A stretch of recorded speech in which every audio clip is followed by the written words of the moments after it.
Assalomu alaykum. Ustalar asboblari haqida batafsil gaplashib o'tamiz. Atverka buralgich o'zbek tilida har qanday xonadon, ustaxona va qurilish maydonchasida eng ko'p ishlatiladigan burama mixlarni shurup, samarez, vint va bolt qotirish hamda bo'shatish uchun mo'ljallangan asosiy qo'l asbobidir.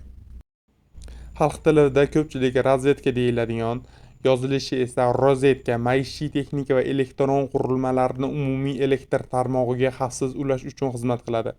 Xavfsizlik elementlari sifatli rozetkalarda bolalar xavfsizligi uchun maxsus himoya pardalari, shtorkalar va ortiqcha kuchlanishdan saqlaydigan yerga ulash zazimleniya tizimi bo'ladi. Turlari: ichki devor ichiga o'rnatilgan va tashqi ustki turlari bor. Shuningdek, namli yuqori bo'lgan joylarga bane va oshxona uchun maxsus himoyali qopqoqli IP44 standartidagi rozetkalar ishlatiladi. Endi vyuklyatorlar. Vyuklyatorlar esa xonadagi chiroqlar va yoritish tizimlarini yoqish va o'chirish orqali elektr zanjirini boshqaradi.